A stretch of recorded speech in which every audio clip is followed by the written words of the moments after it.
穌上帝要加愛同在，上帝也恩愛安排，要也要來偏帶我心樣熱切本愛要希望，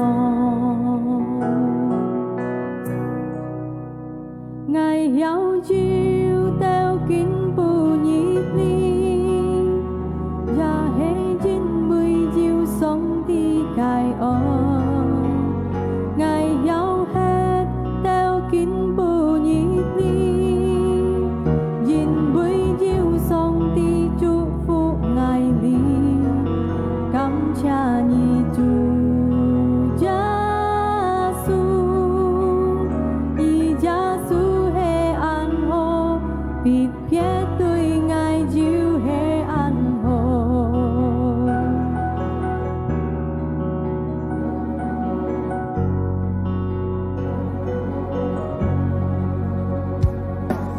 耶穌上帝要加愛同在，上帝也恩愛安排，你也要來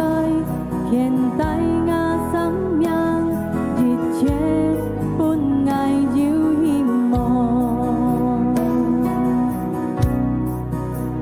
愛有要掉見不熱烈，也係因為要上帝介愛，愛有係掉見不熱烈，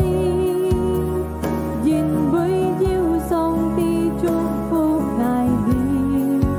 感謝你主耶穌，以耶穌係安好，別別對愛要係安好。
講一夾別啲，我安歡喜คนนี้來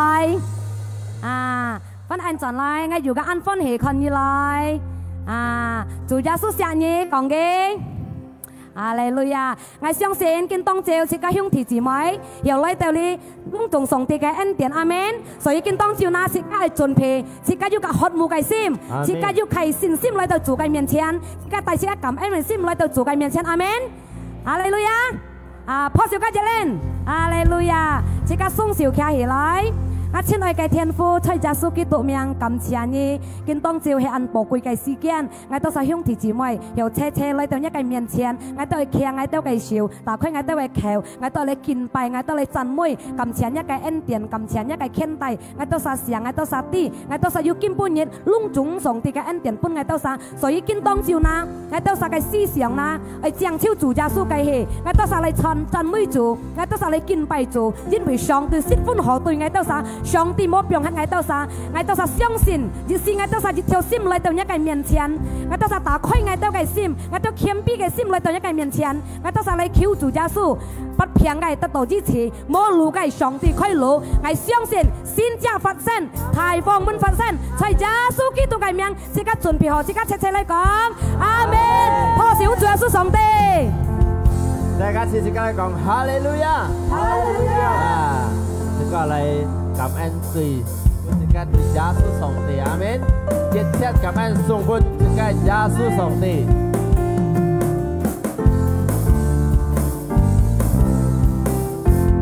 這個謝謝來。熱切感恩讚美，都係送本主耶穌。因為他主耶穌真快樂。來你來讚美，來榮耀主耶穌，哈利路亞！大家熱切感恩讚美，熱切感恩讚美，都係送本主耶穌，因為他主耶穌真快樂。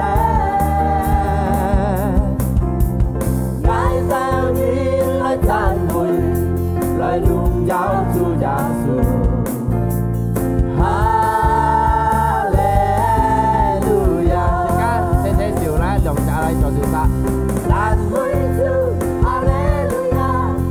讚美主，哈利路亞！哈利路亞！大家熱起來！讚美主，哈利。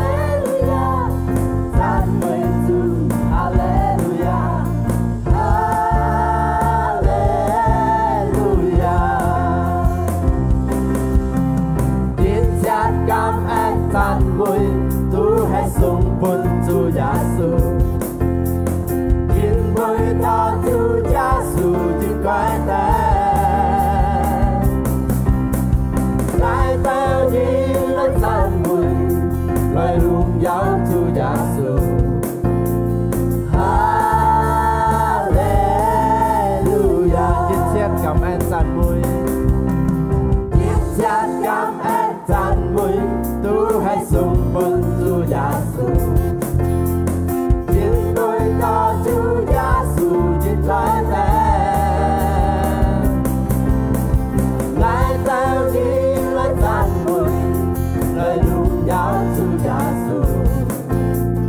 哈利路亞！讚美主，哈利路亞！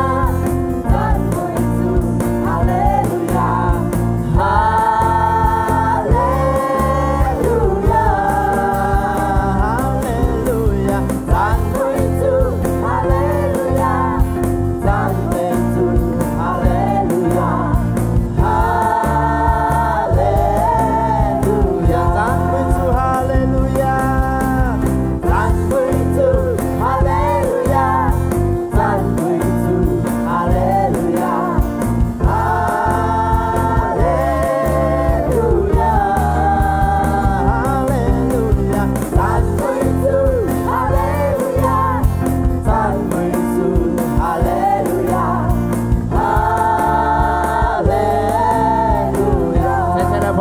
耶穌上帝，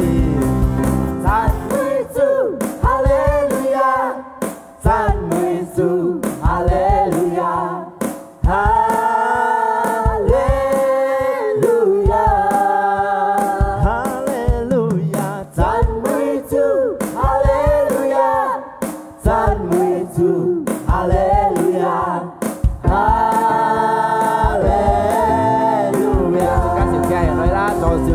讚美主，讚美主，哈利路亞，讚美主，哈利路亞，哈利路亞，讚美主，哈利路亞，讚美主，哈利路亞，哈利路亞，哈利路亞。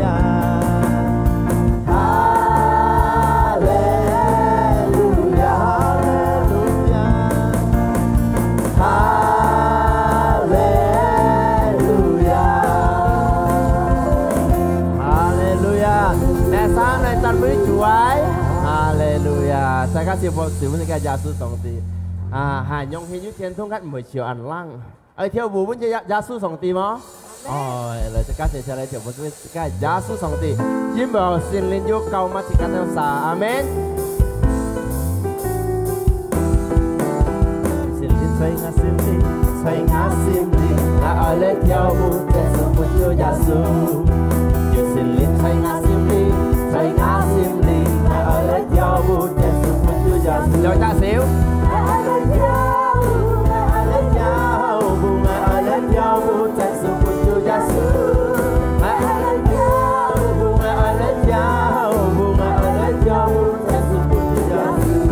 Lại, phó xíu với cái gia sư sòng tí, còn là phó xíu với thiếu chỉ mày, cái phân thiếu bù lá, cái về kia, bọn chen thiếu chỉ mày biết biết, thiếu bù mới sẽ gia sư sòng tí, amen. Tất cả chị nói làm chung nè thầy ngã sim đi ai lên nhau chân xuống một chữ giả sử tất cả chị yêu xin lên thầy ngã sim đi ai lên nhau chân xuống một chữ giả sử giả siêu ai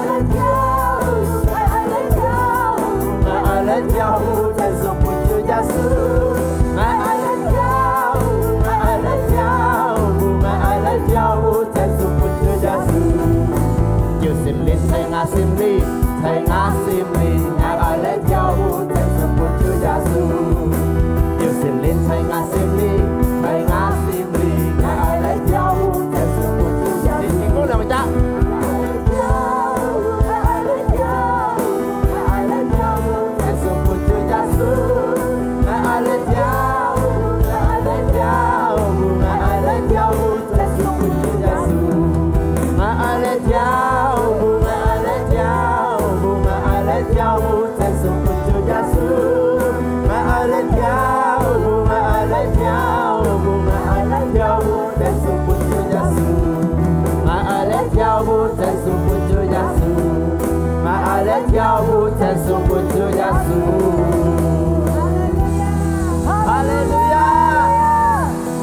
Hallelujah cảm ơn như gia sư song tiền ngã sang thiếu chỉ mày theo sim này tàu đi lại tràn mưa lại kinh bài như lại thiếu cảm ơn như xin lên cho cầu mắt nhớ xã thiếu chỉ mày ngã sang chỉ các hội gì mà cho trọn thế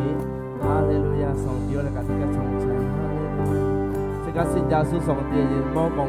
mô khổ nên tùy song tiền anh chỉ các theo xã như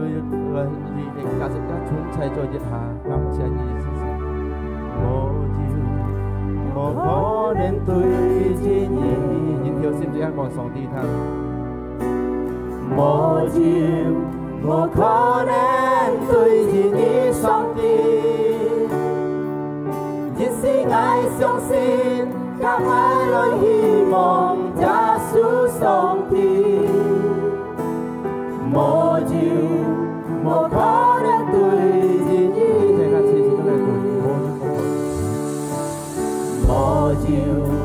một khó nên tôi chỉ nhìn một chiều một khó nên tôi chỉ nghĩ song tin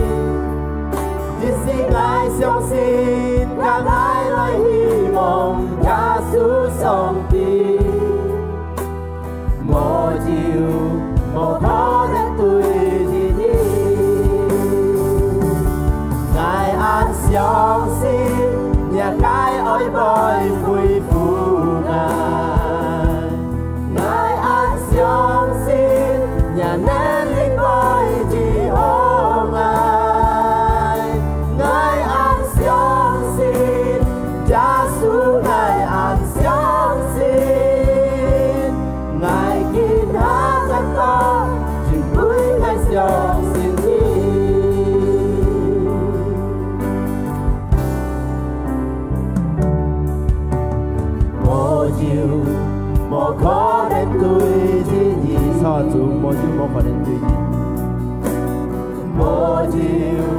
một khó nên tôi chỉ nghĩ song tin chỉ xin ai相信讓愛來希望耶穌上天無要無可能對自己無要無可能對自己無要無可能對自己無要無可能對自己上天相信讓愛來希望耶穌上天無要無可能對自己加來講愛恩相信愛恩相信讓愛愛來恢復愛恩相信讓能力來治好相信耶穌愛恩相信愛見他得到全會愛相信你愛相信mình các chi nói愛恩相信讓愛愛來恢復愛恩相信讓能力來治好相信耶穌愛恩相信愛見他得到全會愛相信你一條線在往上地上無要無可能無要無可能對你錯做無要無可能對你上帝只是愛相信讓愛來希望耶穌上帝無要無可能對自己愛恩相信愛恩相信讓愛愛來恢復愛恩相信讓能力來治好愛恩相信耶穌愛恩相信愛見他得到全會愛相信你愛恩相信愛恩相信讓愛愛來恢復愛恩相信讓能力來治好愛恩相信耶穌愛恩相信愛見他得到全會愛相信你謝謝趙成一劇嚟愛恩相信我撒恩相信你上帝我撒願人嚟相信愛恩相信讓能力來治好愛恩相信耶穌愛恩相信愛見他得到全會愛相信你愛恩相信愛恩相信讓愛愛來恢復愛恩相信讓能力來治好愛恩相信耶穌愛恩相信愛見他得到全會愛相信你愛恩相信讓愛愛來恢復愛恩相信讓能力來治好愛恩相信耶穌愛恩相信愛見他得到全會愛相信你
สิกาไก่สองตีจันไม่เกไป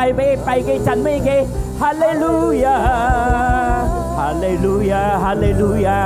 ฮาเลลูยาฮาเลลูยาลาบารายาลาบารายาลาบารายาลาบารายาลาบารายาลาบูลาบารายาลาบารายาลาบูฮาเลลูยาฮาเลลูยาฮาเลลูยาไก่เต้าเลยจันมือไก่เต้าเลยกินไปไก่เต้าเลยจันมือฮาเลลูยาฮาเลลูยาลาบารายาลาบารายาลาบูลาบารายาลาบารายาลาบูลาบารายาลาบูฮาเลลูยาฮาเลลูยา我都相信神你要在你跟我都同在，我都相信要恢復發生，要選擇發生嘅當朝。透過我都讚美，透過我都敬拜你，上帝要恢復每一日自己嘅心，我都得到你嘅支持，得到你嘅選擇。hắn còn透過你嘅反應，一天我都得到突破。所以cầu mắt nhập phụ nhìn thuận nhà cái phá cầu mắt lung thuộc nhà dị thằng nhà cái phá ngài tôi sẽ tất nhà cái phụ hì thì giá số kỹ thuật ngày miệng ngài tôi cảm ơn ngài tôi tổ cầu thì cả sẽ lấy con amen sẽ cả sẽ hallelujah chân mỹ chúa hallelujah lung giàu chúa amen nè mang yêu sau thì cả nhà cặp biệt xin xíu tổ xíu cả nhà bài heo ê ngài ăn phân hiện như dư lì chẳng sao nè chẳng sao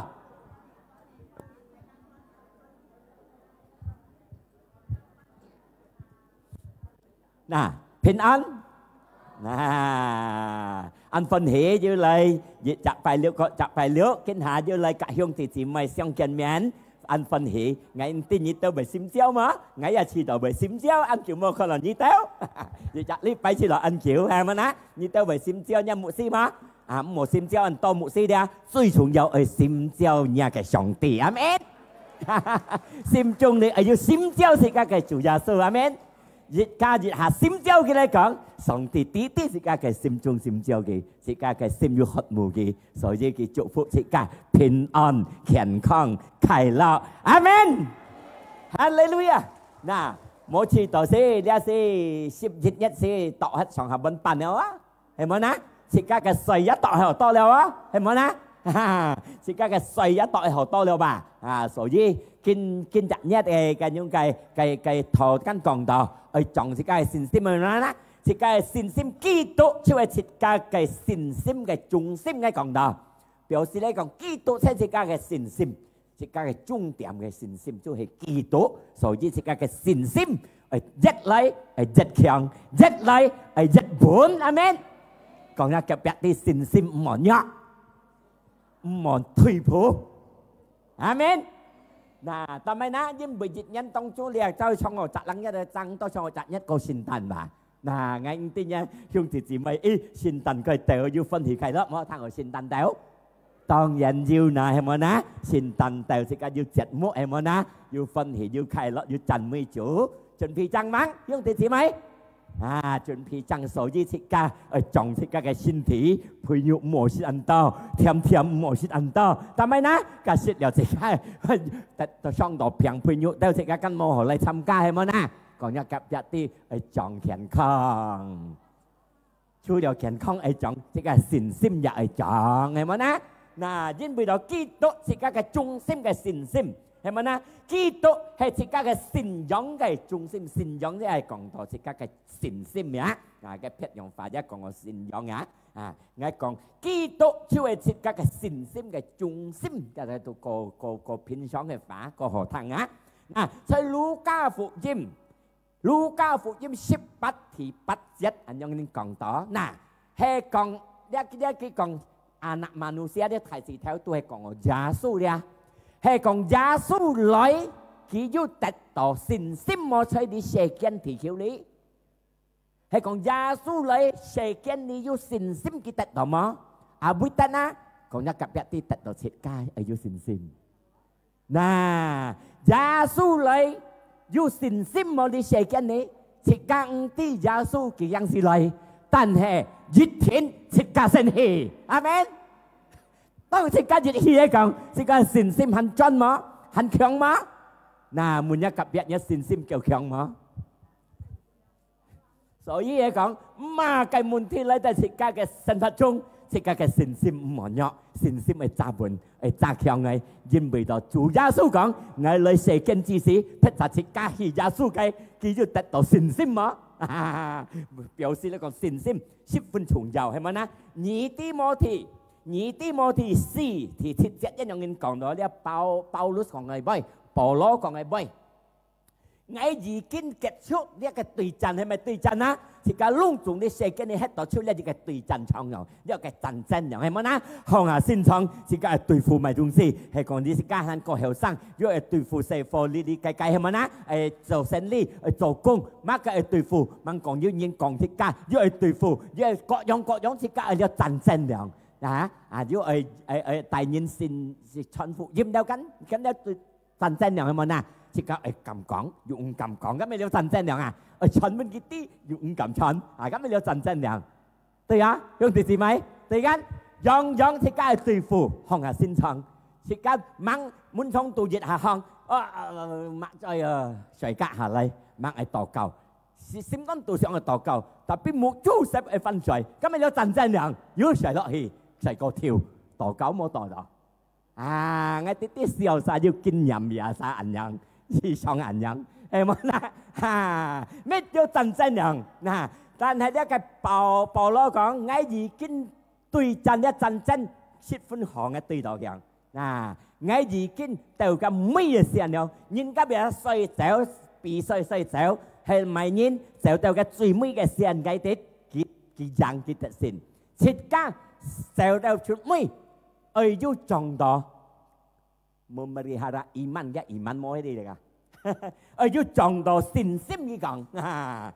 其實家你戰爭你世間你喺度，每日行自家了嘅對戰了嘅戰爭樣，但係自家戰爭最結束嘅咩下少咩下，係講喺學講，自家嘅犧牲啲超了，講下自家嘅信心係撞下，係咪？變到每日自家人類世間你哋達到要最尾嘅氣皮空調。cái hà, tôi à, tại mà ngay về tin nhau nghe, nhưng mình nghe si ăn sẵn còn đón những cái thân gì, khóc yang hà trước mồ hôi đều, tao cái nhà xin sim ở tam buồn ha, thôi có lý lượng cái kinh chết, chú hệ thí sang gì cả, nhà xin sim ship phân gì cái tròn hò, nhưng mà xin sim ship phân trùng giàu, cho gì cả xa phải đi hàng này cái nhiệt gì. 信心十分重要，所以自家係撞下，自家係信心係一嚟係一要防一嘅信心，一嚟係一強，越啲冇退步，信心係前進，阿們。人班嘅自家信心要前進啦，人班嘅自家信心要強啦，當然係講你要讀聖經啥，係多讀聖經，係多思想上帝嘅話，係唔要讀嚟講，你係聖經也要學聽。係由仔以後嚟講，係傾聽呢個詞彙，可以開到盡你聽。但係呢，你會信心從義工你聽落去，你冇聽，你信心慢慢又強啦。你冇聽上帝嘅話，冇聽一個妥，自己嘅信心慢慢又強。嗱，所以講一個別啲係傾聽，講一個別啲，咁牧師每週先要先妥誒，每週先短嘅咧。係前行，自家信心又強，信心又真，自家信心又前進，係咪呢？因為自家信心十分重要，表示呢下信係冇信心，越聽自家入約係對一社會嘅問題，各樣嘅痛苦，自家被退步。有啲信心十分重要，自家你世間你喺度，自家係行出個信心強行，鋪鋪隻，自家信心係要。信心要，生下自家思想咪對唔到，係咪啊？自家思想咪倒反自家嘅信心。呢下我相信每日人是持到驚，有問題是持到擔心，自家信心係前進，但係自家思想，哎呦唔曉，自家信心講曉，自家思想佢講唔曉，咩啥思想咪相爭到。我講了戰爭又緊，自家社會啲喺度緊，自家嘅信心同自家思想咪爭到。所以自家思想同自家信心係同行，正係得到上帝嘅恩典，阿們。Hallelujah. Nah, phọ xéo hiong bên sòng thì. Dạ đi, thì dịch còn ngồi mai nhau nghe. Nah, thì dịch chưa còn đó. Thịt ca ơi, họ xiong xin. Nah, ơi họ xiong xin. Dầm bao nhiêu ơi họ xiong xin à. Và有時講相信及信心就很係學係咪啊？相信很係學，但係呢，因為而家兩個問嘢，你相信嗎？10分歸講，相信，但係做呢個相信安苦係咪啊？你อันนี้兄弟姊妹，要達到比方要上啲叻，你啲不到，哦驚啊！我講禱告，耶穌基督。Phùng gia số miang như thế đó nha amen và tự nhiên xin sim nhớ cái思想hiểu mà lấy cha na lấy cọt thắt kia na hiểu mà na所以信心甲這個思想去排行，就思想甲信心排行，我相信上帝能夠做天下本切卡，阿門，哈利路亞。所以信心是教係學話。咩單想各樣嘅學嘛，相信上帝嘅話很係學，係咪啊？係學啊，兄弟姊妹係學啊，但係係學，因為到喐嘅經節樣講緊啲嘢係真คน2個年頭5條7節樣講到，因為義人一齊去相信咩一齊看得到嘅，看得到唔是相信。我呢下阿片牧師講你。當個你做當推當你啲要越讀水，還是用信心嘅相信嘅，唔時間看得到了。你當個你冇水，我講你要水，你信心來看要水即係用信心間去相信嘛，就看得到，唔是用信心。因為到呢經節講啲，因為到自家生齊去相信，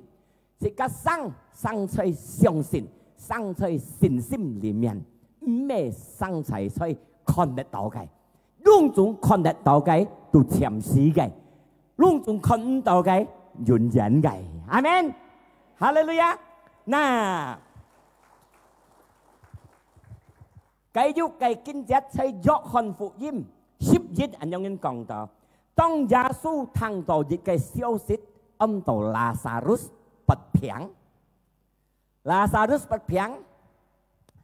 嘅講，佢接到佢到去一個小島去呢拉撒路係啥？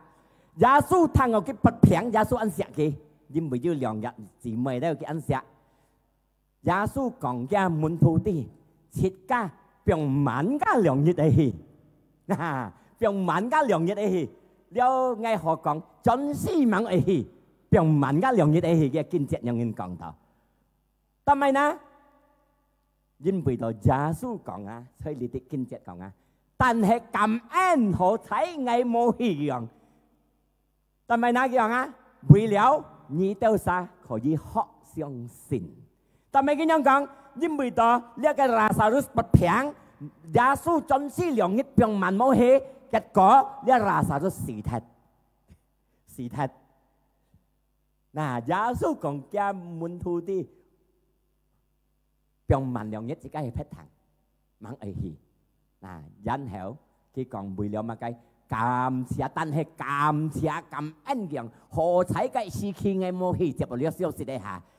但係呢，因為大家過河本隆重兄弟姊妹佢講嚇，為了乜嘅？為了自己學相信，相信咪啥？相信主耶穌。嗱，我相信係講呢啲臭人嘅兄弟姊妹，係講要不平。一個社會不平，撇曬一丈夫不平，撇曬一木看人不平，一大天本偏牧師，我木看人買人不平，我準時冇去，一天本你都罵，係冇啊？小嘅啲啲都會罵我，係冇意思，係冇啦。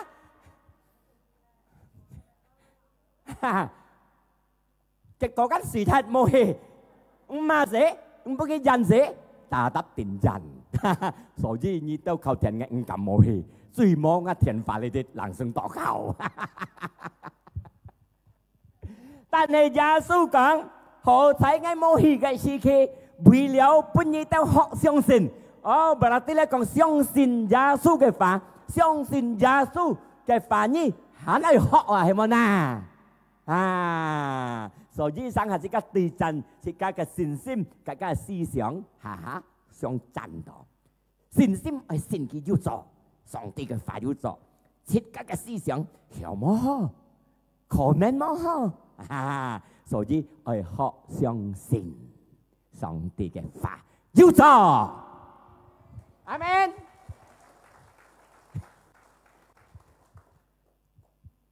上帝講佢嘅話，講你平安，平安。透過佢嘅變相，你可相信，阿們。哈利路亞。就係一個人類也生耐心對於上帝嘅事件，弄總之你收到哎茫茫哎要注意到咩樣，收水包收，哎泄露，上帝咩樣人暗茫哎，佢慢慢越鋪越鋪越鋪越鋪，但係呢越鋪越鋪จังแข็งเห็นไหมนะจังบุญมั่งหอการอินโดมีมั่งหอสิเดี๋ยวนี้สิเท็ดต่อจงตู่อ่ะข้าถัดคุยแล้วอินโดมีกัน多美金多利多計，所以冇識掹掹嘅。耶穌打得係慢慢越步步，但係佢係練自家嘅心，阿們練自家嘅信心，為了咩？為了自家嘅信心，好好相信主耶穌嘅法。哈利路亞！托小本自家嘅上帝。還有一個經節，睇呢個อิบรานี11ที่8節。ต้องแกสิคีเรียกแกอับราฮัมสองตีฮัมกีฮีจิตแกที่ฟังอับราฮัมบ้องไปเฮ็ดใส่แก鄉村แก小島ลุงจุงแก家庭สามารถไป渺小但係耶穌喊เรียกแกอับราฮัม出ฮีจิตแกที่ฟัง出ฮีจิตแกที่ฟังที่ติ๊ก講啊อิบรานี11ที่8ที่คนแกยินดีต่อ信心เรียกแกอับราฮัม順服當耶穌世紀含嘅從家嘅地方嘅出，希熱嘅地方得上帝嘅恩典，家嘅地方佢唔啲才會得，上帝嘅呢出家嘅地方嘅出，希熱嘅地方，但係耶穌冇講一趟，哦，譬如從呢重新又用出，係坤田冇用人，冇用講係用人，咁啲啲係坤田，佢嘅目的係咪啦？但係呢一個聖經講。จะไม่ได้ตีหิมากับวิสาอาศัยนี้ชุดตีหิไม่วิสาเรียกเอาปะละหันอับราฮัมเพราะ相信上帝嘅法ไม่ได้ทำชุดตีหิไม่ได้但係佢順服佢嘅法佢嘅命令ชุดไม่ชุดตีหิไม่ตีหิไม่所以即刻聽上帝嘅路即刻ตีไม่ได้係咪發生即刻順服上帝嘅命令因為上帝嘅命令越聽大家平安大家得救大家得勝係咪呢阿沙即刻要順服嘅心相信耶穌嘅命令越聽要做佢唔要出唔啲係會得你係講耶穌含越聽即刻係除了偏牧師含你曉入會所曉唔啲會得Hiệp với pin co, đi tạm nhầm mồn là nè, dia apa lo hòn mồn này, hiệp với trong tê, kim mồn nhầm mồn, chút mấy chút, thế nhầm thế nào,顺phúc theo chút mui, amen. Còn nhà cặp đặt thì số gì sẽ cái順phúc, song thì cái mệnh lệnh, theo cái順phúc cái sim, sẽ cái思想, cái cái信心強行，你要能夠得到上帝嘅信仰，得到上帝嘅恢復，得到佢嘅醫治，哈利路亞。阿們，還有一個呢個阿伯拉罕，上帝應許本嘅請本嘅阿伯拉罕識了90歲，上本8歲ยังอยู่เสพยังอยู่จานนะแก่嘅富堂人，แก่嘅對住都老了，唔有身憂憂，安度乜嘅唔怕講啊，唔有咗。你真係老白了，但係咩唱緊咯？上帝講，從呀嘅子日後你變隆重世界你哋各樣民族嘅信心阿爸，哇！我都老白啊，乜條腰係講嘅，nút係講用嘅思想， ngay cái lỗ phố dù mô và mới gạt nhất cái tả mô cái nhìn hạ mô lấy bà ta mới bởi hắn hiểu sân giang hay mới nào hay cái dùng cái suy想hay còn tiêm cái chân bộ cái cụ sĩ còn cái lý sinh cái lý xả tiêm cái chân bộ cái tết bộ tha tuổi tết để à bắt la hòn cái lỗ phố à có chắc cái kiếm sĩ ấn to Eliezer cái bộ tha tuổi tiêm suy想lỗ bạc mê dịch chặt lại anh thấy ngay lỗ bạc dầm ban anh hiểu dòng ghêu nhìn hạ như mò lấy mới anh nha ngayอยู่รอแล้วhắn hiểu chăng สองตีกันไล่ชุดมุนไปกินปูนิดให้ไม่ยิน相信上帝嘅法上帝愛帶人攞時出門ไป出門ไปได้ไหม阿伯拉罕上帝講你出門ไป看個天堂嘅神你信得到你後人自信才從個天堂嘅神能到阿們當佢哋一個阿伯拉罕相信上帝嘅法上帝認為阿伯拉罕你日後才係發生上帝창조된嘅呢下我相信各沙兄弟姊妹生下呢思想唔判意到撒旦撒控制到所以บุคคลตัวนี้เหี่ยว冇可能เหี่ยว冇可能ยกตัวของอันยัง冇可能ไอ้ยังไงฝึกนี่cái痛冇可能上帝根本人透過一個法嚟帶一個攞事出阿們為了你相信上帝嘅法全能哈利路亞冇有講冇可能喺上帝裏面哈利路亞所以講呀及一啲即係攞事冇力度抗到去想出去向上帝嘅命令一天要做哈利路亞因為隆重是個所有律嘅係律思想啲度啲變生是個律生要律到生啦啲見到結果律喺心中你律嘛計呢度跟住就出到去嘛計有個故事有人講到兩公婆睡木嘅老公嘅丈夫點律到嘅老愛情律到嘅阿花啊你叫阿花先係嚟嚇對唔住啊嘅老婆按到阿鳳點律到阿花อย่าดิกันหนูสิเต็มยิบต่ออาฟ้าที่ใส่มุกบอกมันใส่ของอาฟ้าเห็นไหมนะนี่เต็มนุ่นใหม่นี่ใช่ไปชุดใหม่บอกมันใส่ของไม่ใช่ชุดอาฟ้าอาชูอาก็หมดเต็มนุ่นอาฟ้าเลยอ่ะหนูสิตัวนี้เต็มสองใหม่นี่เต็มสองไอ้เราเลี้ยเพียงย่อหอไอ้เราไงตัดเลี้ยไอ้เราไงขู่ไอ้เราเลี้ยหิ้งนี่ชุดได้ใช้ให้เลี้ยเกิดก่อนนี้ใช้หมดแต่ต่อสองตีแกสินเจ้า上帝跟弄照，大家思想出呢一計，你都抗待，冇可能唔曉嘅，隆重嘅大家出，你看天堂嘅神，你信得到，上帝能夠做本嘢，哈利路亞。嗱，ทีนี้有乜講到？切家熱天要依靠上帝，但係呢，因為基督切家嘅忠心嘅信心，第一切家都係相信上帝嘅法，第二切家全下依靠上帝，平在上帝裏面，平在上帝裏面，切家世間呢冇任何平咯，係主耶穌就能夠半隻家平，因為錢能嘅主，萬邦嘅邦，萬主嘅主，能夠半錢下世間人平，係他相信嘅一天得到嘅力量，阿們，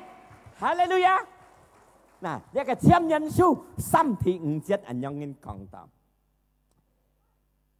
相信天下一條信心，相信上帝，唔好依靠你單啥聰明智慧，唔好大強依靠你單啥嘅聰明，而天下相信上帝一條心。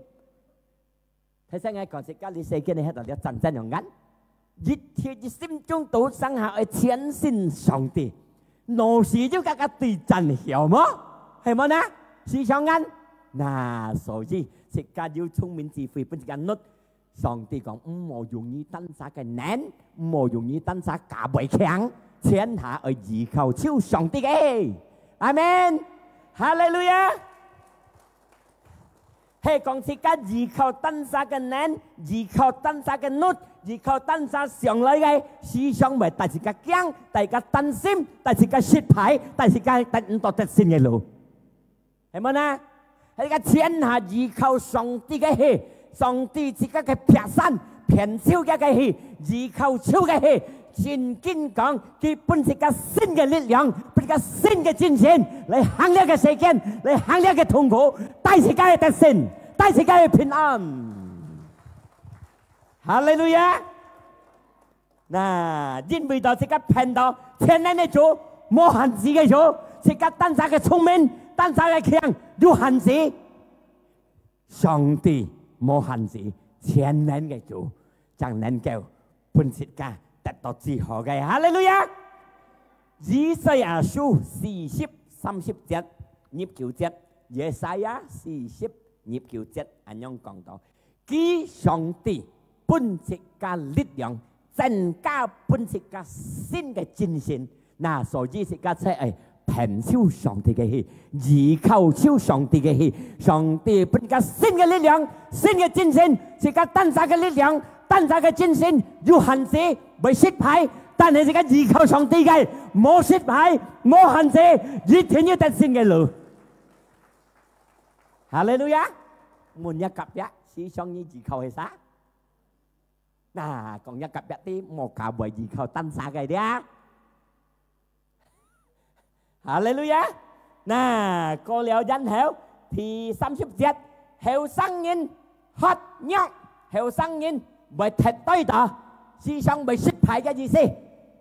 但係行過加熱節31節，隆重人人人依靠上帝嘅人，得到新嘅力量。睇新講後生人。係你依靠你單殺嘅能力，唔係講自己老人依靠單殺嘅能力，依靠單殺嘅強，都被跌冚，都被虐。呢啲聖經講後生人啊，都很為虐，很為對待，很為失敗。強人啊，很為失敗，很為對跌。但係佢行下日節，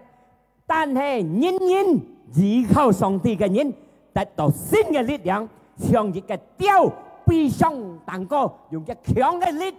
強嘅熱嚟飛上天。呢係啥上效？係上帝呢樣天能，上帝樣天能將有人樣嘅能力，像雕樣飛，手冇喝，行冇喐。呢係上效，是間人手未喝緊，未喐緊，行thật mang thật dán，未喐緊，ứng dụng緊。誒，認錯嗎？thằng xích緊，是間手未喐未喝。是家行踢橋，也被虐被黑。但係上帝講，依靠上帝嘅人，手行冇虐冇黑。哈利路亞，阿門。所以是家人不了你，年輕人、大人、老人，依靠上帝嘅人，冇虐冇黑。這都係在上帝裏邊得到。所以講一及一啲冇二單殺。依靠主，哈利路亞！依靠主嘅人，你是看佢得到乜嘅？依靠主嘅人，耶利米亞書17:7節，耶利米亞17:7節，依靠上帝嘅人得福氣，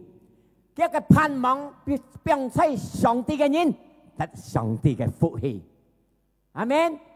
嗱，呢行嘅門向是什麼？你係依靠你單殺嘅人，也係依靠上帝。依靠單殺，猛講過你得到福氣。但係聖經講，依靠上帝嘅人，盼望並且上帝裏面嘅人，一定得到上帝嘅恩典，得到佢嘅福氣。哈利路亞！啊，一個經節行下嘅日節，第8節，耶利米亞17:8節，anh em còn sẽ cao ti, ayat 8, 第8節anh em còn sẽ cao ti，你依靠上帝嘅人，盼望並且上帝嘅人，你個經節比方不是高ti，佢像日頭樹樣種菜，你隨便順一啲，但係日頭樹種菜隨便順，上帝用比方啦，你每隻樹種菜隨便順一啲，一個經太陽哈，濕到水，日頭樹一天強。一天配配嘅入上將嘅子打出嘅決，阿門。嗱，呢個經節講，佢從日頭樹種出水嘅氣，一個經三馬濕到水，當日下嚟天窗，叫佢入唔係走，叫佢卡入唔係走，叫佢入半半槍槍，叫佢走天台天窗唔係受理，冇犯冇受，但係時常要顯出大正正嘅字，一見這樣講，係咪人依靠上帝，盼望飄在上帝嘅氣，一世間前面人品行到如何，一經濟人品行到如何，有困難也好，有問題自家對付也好，各樣煩惱咪自家也好，自家盼望變成上帝嘅氣，自家嘅依靠上帝嘅氣，自家何必熱頭數，仲可以隨便順。意思嚟講咪，自家本強強，能夠對付一切，自家唔係驚，隆重一切嚟嘅世間嘅，但係呢，因為自家要撇散，因為自家全能嘅上帝係自家萬王嘅王，萬主嘅主，嚟家嘅通才，熱天帶自己係特勝，相信晒講哈利路亞，阿門。嗱，還有時間講格計啊，按叫我講呵，講格跌唔怕。第三，自家要乜嘅？專心在上帝裡面，專心意思乜嘅？自家嘅思想及目標前下係專心將在上帝嘅氣，一條心將在上帝嘅氣。但係呢，因為到係自家嘅心要查，自家嘅望要查走，唔係專心對上帝嘅氣，思想為乜自家嘅信心有痛。我係本日嘅盡多，呢個講本節家兄弟姊妹啲，呢個在馬太福音14:26節，讓人講到馬太福音14:26節，讓人講到，當嘅學生計下呢個耶穌嘅學生，含嘅學生含嘅門徒先過安平殺，耶穌問起，幾多殺先起，耶穌上計。同仆嘅禱告，佢都生氣。嗱，一個學生看到耶穌引口水面嘅行人氣嘅信嘅啲貧富嘅啲，呢個禮拜一個門徒看到有人行水面，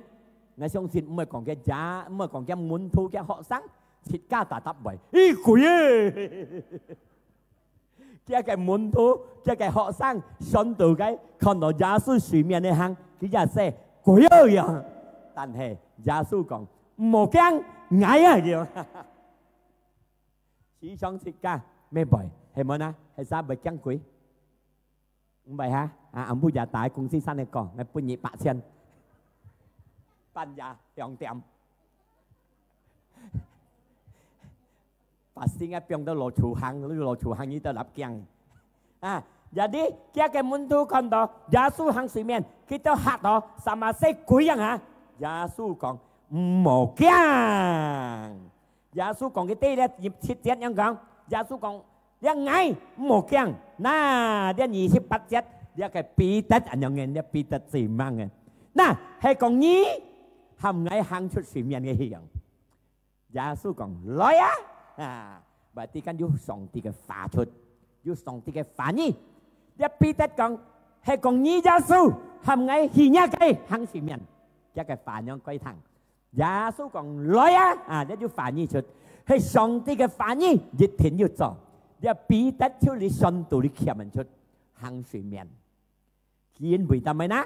一個思想專心對耶穌上帝一個思想一個目標專心向在耶穌嘅反應嘅係耶穌講來啊行到一半一個經節有人講佢才是30節見有人講呢經節但係當佢遲到有風吹到很寒行在前面有風吹到很寒佢遲到有風來有風前來個係苦大粒有風用下佢遲到佢都開始驚到佢越驚信心冇係盡心信心弱係盡心弱係langsung 跌落水嗱，所以即係要咪嘅問題，要咪痛苦，專心向在上帝嘅氣，唔好遲到要風前驚嘅，冇驚嘅，向超上帝嘅氣一條心，阿們，上帝能夠做先者，你彼得嘅經驗，當佢遲到要風前嚟，langsung 一個專心唔專了，散hết đéo làng xuống chim hai tan hé chủ gia su không xịt ly khoai kì dịch hạ xe kêu ngay gia su là siêu làng xuống kêu kì hallelujah na所以世界要盡心熱條心在耶穌裡面熱條心唔要查下心睇耶穌唔要肥心睇耶穌唔要查世界嘅思想熱條心主耶穌熱戀耶穌願求主耶穌哈利路亞阿門熱戀主耶穌願求主耶穌詩篇記16第8節太美嘅經驗anh用英講mong phải đã thay vì lý đẹp bóng giá tùy chăn ăn to nhìn tùy phụ ghê ăn to kết cá sống thôi tùy chăn tàn hệ kỳ còn nhớ cái sĩ biên kỳ 16 thì bắt trận hàng còn nga cái một chú sĩ sống chẳng chơi sòng tì cái gì tại cái một chú sĩ sống chẳng chơi sòng tì gì cái con đó sòng tì khi chơi cái chân siêu biển cái không phải giao thông cái xin sim không phải giao thông cái chọc phụ không phải giao thông sự cá gia dịch dọn dù muốn thế dù痛苦dù烦恼dù theo sim真真正係上帝嘅氣，即刻得到新嘅力量，信心唔係有痛，腳步唔係有痛，阿們。嗱，但是今日條心正出嘅氣嘅提求節，讓人講即刻啲，因為到我嘅心要喜樂，我嘅生命要破曉要快樂，嗱，即刻嘅身體能夠要平安，嗱，當你有問題要痛苦，盡心正出主耶穌嘅氣。nhà cái心中得到平安，心中得到平靜，你能夠睡冇，唔係講唔有睡冇，係咪啊？但係呢，因為自己冇做，將就在上帝佢講，佢嘅心中嘅生命都破曉，都快樂，要喜樂，有睡冇。啊，你要認有睡冇？有間冇先同你睡啊！哈利路亞！嗱，然後第10節人講到。因為đó上帝冇救佢冇救出佢本呢個事件嘅事件，因為đó上帝時常要看顧佢善嘅人，佢親強嘅人，佢托出嘅人，隆重世界呢啲上帝選出嘅人，所以世界要問題要痛苦，世界嘅要條真心將在上帝嘅氣，因為đó隆重一個問題，隆重一個痛苦，隆重一個煩惱。冇是個上帝安排，是個上帝耶穌基督最長大，阿們。嗱，然後是個要用嘅心真心，嘅11節人講是個啲上帝講是個啲生嘅路要福氣嘅路，要平安嘅路，要快樂嘅路，佢講是個啲啊。然後佢講在你嘅面前要判人出富翁嘅快樂喜樂。嗱，所以要問題只是要痛苦要煩惱，熱條心將在上帝嘅上帝祝福之間，富翁嘅平安在你心度裏判人出，一個真少帶你思想享受一個恩典，係咪？意思係講咩？上帝嘅個通才帶世界去享受一最好嘅恩典，哈利路亞，阿門。拍手我們自己嘅主，我唱舊曲舊鼓上嚟，隆重要得上帝嘅福。哈利路亞！得上帝嘅福氣，我撲朝奔主耶穌。哈利路亞！哈利路亞！哈利路亞！嗱，我要嘅戰士嚟，雖然這個年紀可以太細，即刻嘅信心，係時常要放一嘅心，阿們。要放一嘅心嘅信心，即刻先養住圖了，係咪啊？嗱，嚟，而家嚟陣每條過嚟。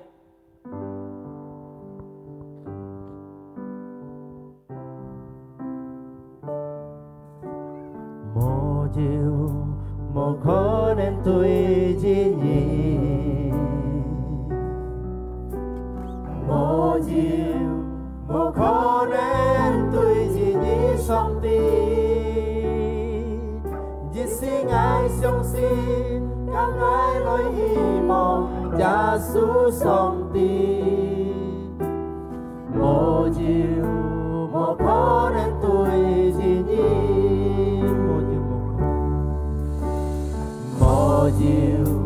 冇可能對治你，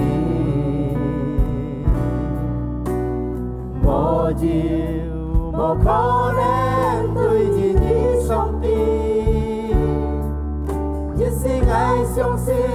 更爱来希望，耶穌上帝，無要無可能對你，愛安相信，也該愛來恢復愛，愛安相信，也能力來治好愛，愛安相信，耶穌愛安相信，愛見他得到，全杯愛相信你，相信，愛安相信，也該愛來恢復愛，愛安相信，也能力來治好愛，愛安相信，耶穌愛安相信，愛見他得到，全杯愛相信你。兄弟姊妹們，上帝嘅話是家藤了，是家嘅信心，係家思想，通通行。因為是家嘅基督都係一個中心嘅信心，所以是家嘅思想係家嘅信心強嘅行，而能夠看上帝嘅信者，也就係家學相信，簽下上帝嘅話。嗱，然後是家嘅生活中隆重一切去依靠上帝裏面，因為佢簽能嚟做，就能夠帶是家係得勝嘅路，也是然後是家要用盡心嘅心嚟享受上帝嘅，每問題嚟到是家嘅生活中，病痛也好，煩惱也好，苦衷也好，各樣嘅問題也好，嚟到是家嘅生活，沙是家要你三樣嘅真理講出嚟，要就學信心。也而家憑超世上帝嘅氣，依靠上帝嘅氣，忠心彰照上帝嘅氣，上帝能夠做善者本，隆重兄弟姊妹，見當其行少禮，隆重兄弟姊妹，愛禱告，聖靈跟伊同在，聖靈本意要有信心強嘅，本意要全能得到這個恩典，聖靈跟伊同在，你要天下依靠上帝裏面，聖靈跟伊同在。有本意一直用你呢忠心對這個話，而己能夠帶你去得勝。嗱，你係要平同要不平嘅，奉耶穌基督嘅名，你得到支持。乜嘅平痛也好，又不殺也好，又骨痛也好，頸頸痛也好，又平也好，背平也好，奉耶穌基督嘅名上，你得到支持，身體得健康，身體得健康，身家不生，奉耶穌基督嘅名。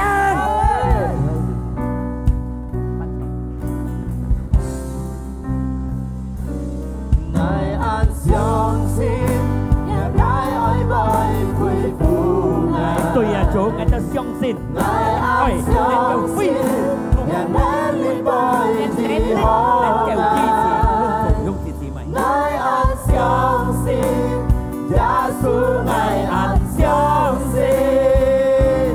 愛見他得到，因為愛相信你。愛安相信，耶穌愛安相信，愛見他得到，因為愛相信你。相信，耶穌愛安相信，愛見他得到，因為愛相信你。感謝你聖靈要讓我哋同在，要交不隆重一個榮耀，隆重得到一個恩典，隆重得到一個節日，得到勝利嘅章，得到平安快樂。相信神，世世講阿們。阿們。嗱，隆重得上帝嘅福。阿們，哈利路亞！嗱，隆重兄弟姊妹，可能沒有先來將來提日嚟嗌，嗌講隆重兄弟姊妹的，你唔係騙人，在上帝裡面是個隆重兄弟姊妹。嗱，時常人人要就盡心、忠心嚟到上帝的慈悲嘅，上帝一祝福隆重兄弟姊妹。嗱，見到這個初陣，你應該聽報告。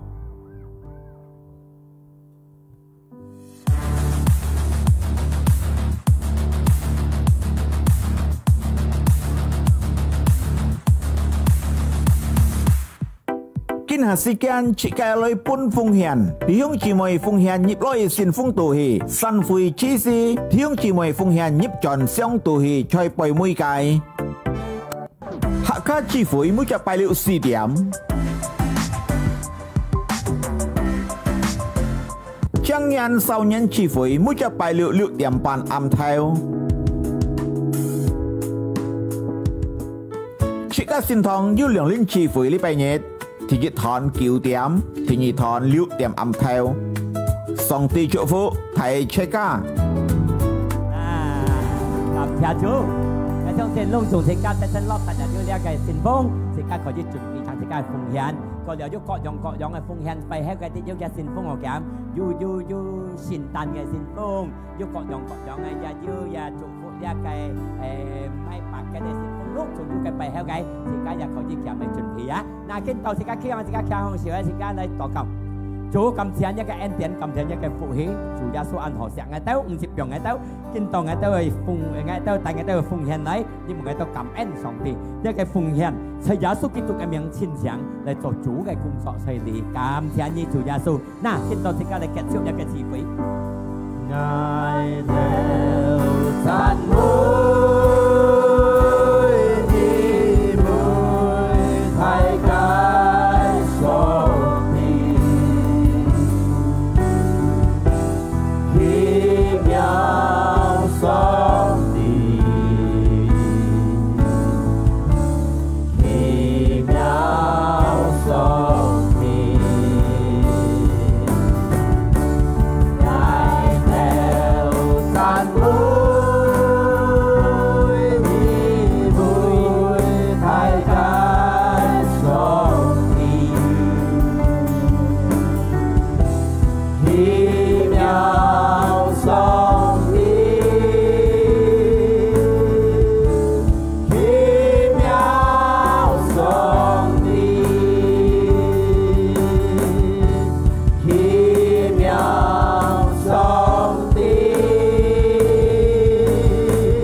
chủ cái chủ bạn bóng cái bóng chiến nên cho cái anh tiến xin chết bên xin cả cầm theo như xin lên yêu khen tài ra cái chi phí chúng theo tàu mui như khen tài ngay tàu tận tổ nhà cái phụ hỷ cả dịch tổ ngay tàu nhà cái phí diêu ở tròn cọ xa bù kha ngay xong xin lên như cái đó thung thấy tròn đời bù kha mô sầu kèm mà cái đây hiông thì may mắn xin cả khe hồng sung siêu lấy xin cả lấy chậm sòng thì cái anh tiến cho cái pin ân khải lọ sung hà lọ bên xin cả